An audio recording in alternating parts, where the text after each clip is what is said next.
Hello and welcome to the Collapse Experiment, where we are now going to give the update on what is going on in East Palestine, Ohio. Yes, it is still in the news because they keep lying and people keep uncovering it. Yes. So to get started, I have 3 new articles for today. But I would like to give a shout out to Squirrel Tribe on YouTube, who has been keeping up with a lot of this. She does a lot more social media type stuff in covering what is happening over in East Palestine, Ohio. And she was sharing a story of a woman who got out of town. Um, had her water and everything tested at her home. According to the rail company, it's clean. It's safe to go back to. Just move along. And she was like, no, I don't trust that. I'm going to have my own study done. She did. The results came back, and Norfolk Southern offered to buy her house from her so that she didn't have to go back home. Are you kidding me? Yeah. So stuff like that is now happening. It's not getting covered, but check out Squirrel Tribe. She's got quite a few videos on this subject, and I really enjoy her channel. So, as for other news, over 1 million gallons of contaminated water excavated from Ohio train derailment site. Yeah. Around 15,000 pounds of contaminated soil and 1.1 million gallons of contaminated water have been excavated from the site of a train derailment earlier this month in East Palestine, Ohio. Train operator Norfolk Southern said on February 20th. Always trying to cover stuff up and and sweep it under the rug. I'm about 2 hours south of it. Well, don't be surprised at one of my coming articles. You'll want to check this one out. The announcement comes shortly after a state senator warned people living in close proximity to the derailment not to drink or bathe in the water. Norfolk Southern said that the excavated contaminated soil and water will be transported to landfills because that's still not going to get in the groundwater or anything, and disposal facilities that are designed to uh, accept it safely in accordance with state and federal regulations. I wonder which state. Not California. They're not bringing it to California. Everything in California gives you cancer. Additionally, a series of pumps have been placed upstream to reroute sulfur run around the derailment site. The carrier said that the affected portion of Sulphur Run has been dammed to protect water downstream. Yeah, that's also going to play into this video in a little bit. Did you see the video that JD Vance did in the creek? Yes, I did. It's disgusting. Um, I'm still not sure what kind of chemicals are heavier than water because petroleum-based products usually rest on top of it. They kind of reminded me of what they used to clean up the Gulf of Mexico when they had that big oil spill from the drilling tower that was out there that exploded. There's that chemical that they added to it, and all of a sudden the oil disappeared. But then it turned out that it was just sunk down at the bottom of the water where all the shrimp and everything were eating it and mutating and growing all kinds of weird things. Yeah, that's kind of what that reminded me of, that video. Like they added something to it in order to get it to just disappear, go away. Environmental teams are treating the impact portions of Sulphur Run with booms, aeration, and carbon filtration units, Norfolk Southern said, adding that these teams are also working with stream experts to collect soil and groundwater samples to develop a comprehensive plan to address any contamination that remains in the stream banks and sediment. And Smoking Fireman, welcome to the channel. It's always good to see a new face. State officials ordered the evacuation of a 1 mile radius. Yeah, 1 mile. All right. surrounding the crash site shortly after the incident, but lifted those evacuation orders after crews burned the chemicals on board. Yeah, we already know all of this stuff. Concerns over cancer-causing pollutions, and read more here. So you can read further into the article. Um, Although this is through the Epoch Times, so this is, unless you have a subscription, this is about as much as you're going to get. Um, I'm a firefighter and also work in a chemical plant myself. Oh, well, you definitely have some job security at that chemical plant. They're going to keep you around. Other articles. EPA, yes, the EPA orders Norfolk Southern to clean up Ohio train derailment site and pay all costs. This is through NBC News.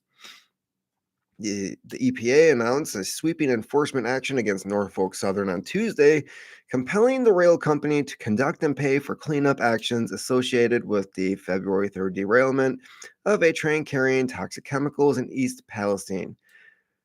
Quote, Norfolk Southern train derailment has upended the lives of East Palestine families, and the EPA's order will ensure that the company is held accountable for jeopardizing the health and safety of this community. EPA Administrator Michael Regan, in remarks prepared for a news conference in East Palestine. Let me be clear. Norfolk Southern will pay for cleaning up the mess they created for the trauma they've inflicted on this community.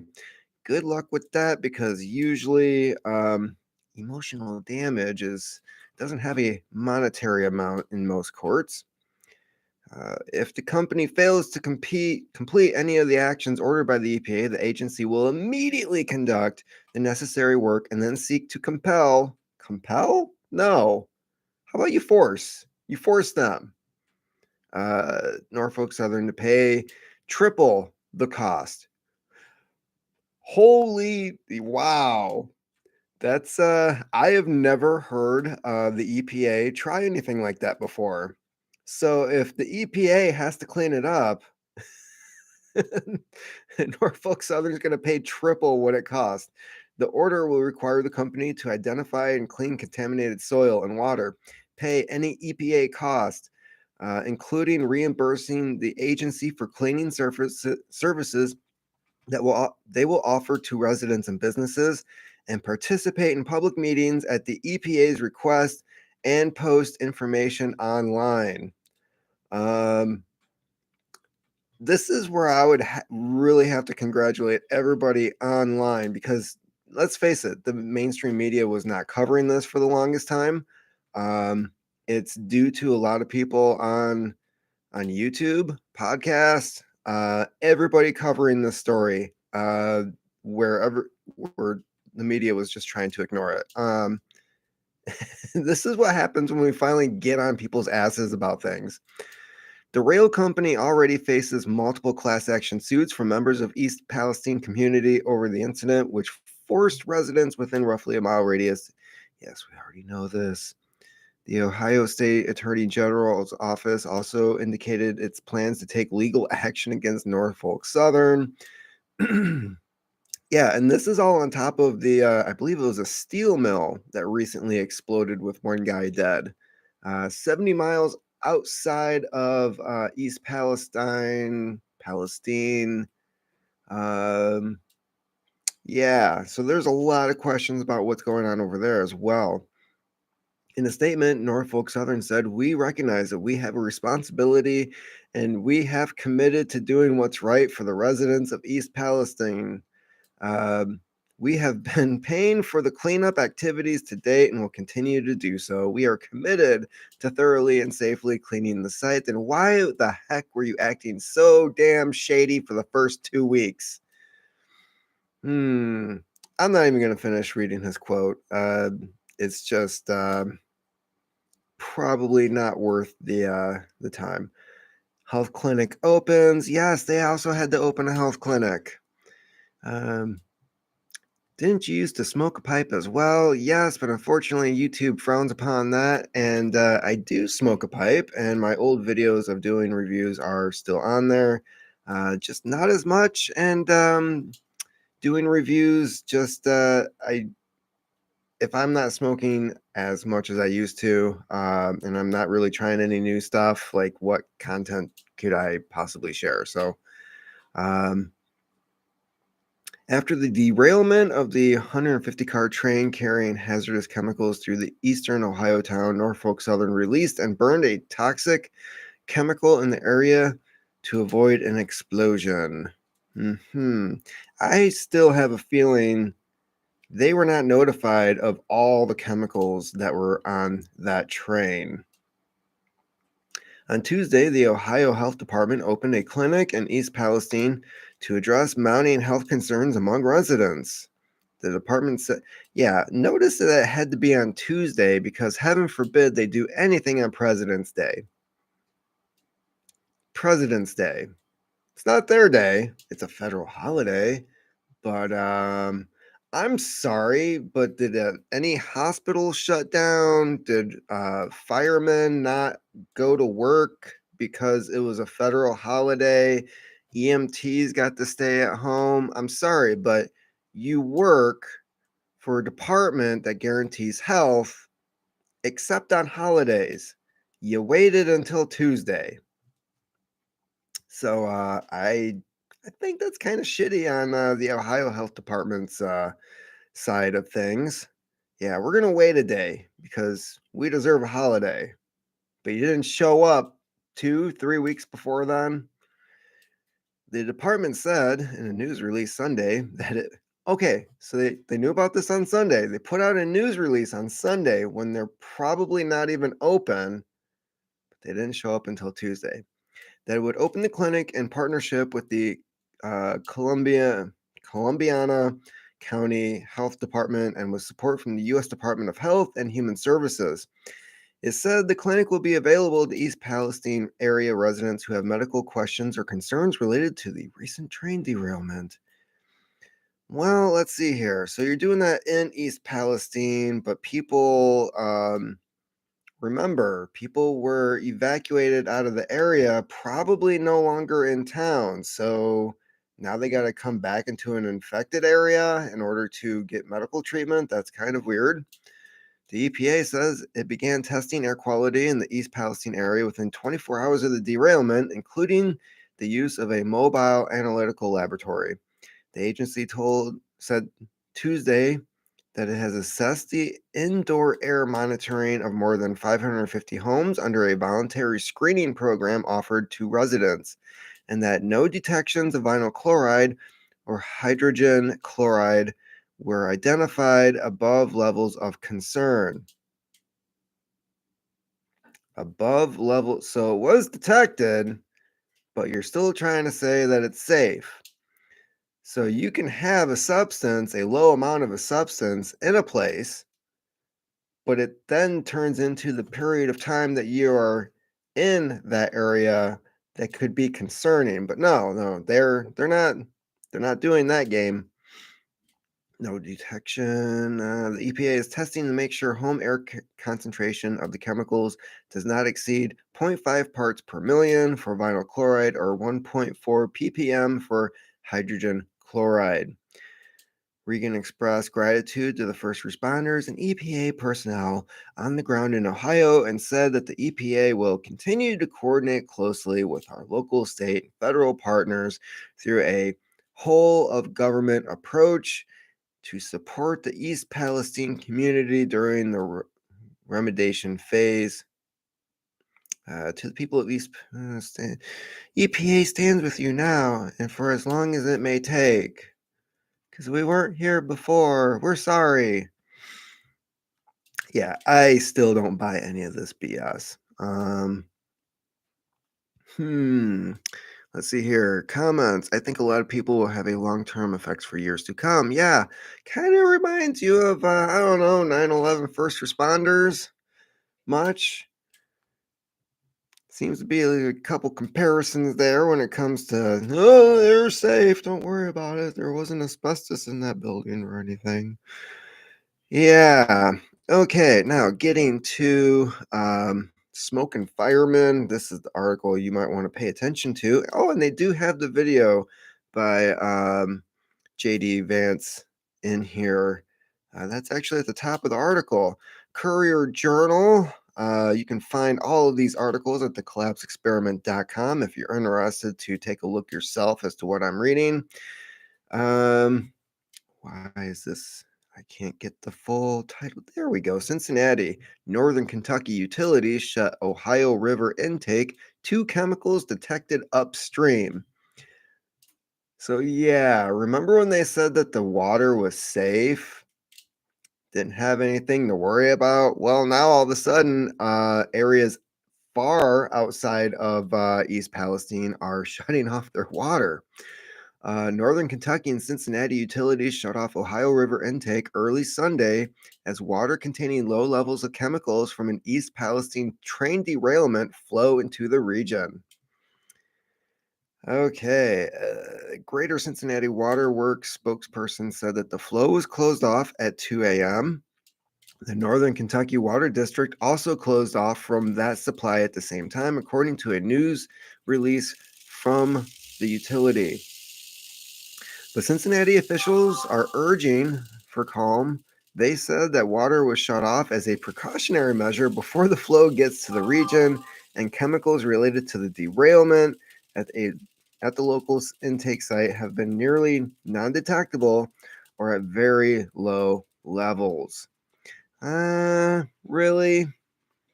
Because I don't know. Ask the people of Flint how well it went when they changed the water source. You don't usually want to do something like that unless there's reason for like real concern. Concerns over chemicals in the river stem from a February blah blah blah. We know that. That prompted worries in Cincinnati that remnants from the spill were expected to arrive in the area early Sunday morning. So, man, talk about doing this at the last minute. Water far upstream tested positive for low levels of butyl acrylate, as much as 4 parts per billion, the release states. In a news release issued late Sunday afternoon, Greater Cincinnati Water Works said a compound called 2-ethyl-1-hexanol was detected in a sampling upstream of the local water intake. There is no detectable concentration of this compound at the intake, the release states. So they're starting to find a few things here and there when it comes to the water downstream. The Ohio River Valley Sanitation Commission, a federal entity that represents 8 states, is working with local entities to monitor chemical levels. The commission operates a detection system spanning the entire 981 miles of the Ohio River. The commission is collecting samples daily and posting results on its website. And there's a link. You can go check it out yourself. Greater Cincinnati Waterworks provides service to around 240,000 customers and covers Cincinnati, most of Hamilton County, and parts of Butler, I'm guessing Butler, and Warren counties. The Northern Kentucky Water District serves nearly 300,000 customers in Campbell, Kenton counties, portions of Boone, Grant, and Pendleton counties, and Greater Cincinnati Northern Kentucky International Airport. So yeah, they're shutting off the water because it's safe. remember how many times they said it was safe? They could go back into their homes because the water and the air is safe. Now we are learning otherwise. So yeah, that is all the updates for now when it comes to East Palestine. And we've got a few comments here. I fought a bad well pad fire around my area a few years back, and due to all the exposure I had, they had to replace every fireman's gear air pack due to contamination. It was like 13 departments. If you look on Google Maps, I live in a new Martinville West Virginia. I can look out my door and see the Ohio River. Crazy. We could also smell it in the air, also from the controlled burn, as they called it. Yes. There seems to be a lot of people reporting that they could smell it. There's the guy whose car was the paint was pitted and peeling off, ruined the plastic covers to the headlights on his car. He ended up driving through a rainstorm east of East Palestine. I think it was like the day after that controlled burn, and that was what happened to his car. Um, yeah, contaminations are a nasty thing, and when I was living in Kalamazoo, I was on Clinton Avenue, and there was a street behind mine called Hayes Park, and it was like the center of crime for the city. Uh, one day over the summer, must have been over 10 years ago. Bad fire, like a really bad fire broke out, and firefighters showed up, and it was like the nastiest, blackest smoke you've ever seen. Went around the house, immediately closed all the windows and everything. Um, there's people, I still remember, it's not funny, but it is funny. People running through the streets screaming out, "Oh my God, that smells like shit. It must have been a meth lab." Leave it to the locals to know, like, right away. Yes, it turned out it was a meth lab, and the local police department was not happy to learn that it was a an African American woman who had set her house on fire cooking meth in her kitchen, and that was news for the cops, because the cops were initially looking at meth as like, this is a white drug. We don't have to worry about this in the hood. Now they had to worry about it in the hood. So yeah, contamination. I don't know. I stayed out of it. I remember the initial smell, and then closing all the windows, and then it was like a few hours later, like everything was put out. But yeah, it was pretty crazy. You don't want to get contamination on you when it comes to that kind of stuff. There are images, you could see the smoke forms from space. I think I used one of those for a previous video post. Yeah, the big black circle in the clouds, which is pretty awesome. So that's about it for me when it comes to East Palestine, but we do have some international news on the way. And looking at the time, I'll probably be doing another live stream. I'm going to guess around 9, uh, depending on what I can get done. So 9 o'clock, I will be back, because, again, things are just, when it comes to international news, it just never ends. And it never seems to get any better. So come back for that one if you're interested, 9 a.m. or p.m. 9 a.m. 9 p.m. I will be at my job. So, or at least putting the kids to bed if I'm at home. So, yes, roughly 20 minutes from now. So maybe I'll see you then, maybe not. But anyways, these will get posted like right after the stream ends, so you can always watch them later. Remember, if you like this content, like and subscribe, share this video if you found it informative, and all the other clicky things that are on YouTube. They seem to help the mystery algorithm. I believe it's more magical than it is a computer. It helps some people, doesn't help others. Who knows? I don't know. YouTube just kind of does their own thing. Good to see you, bud. Take care. You as well, smoking fireman. Enjoy a pipe for me. Uh, Weather's shitty here. It's not really the best weather to be smoking a pipe, and can't do it in the house. So, having said that, keep on typing.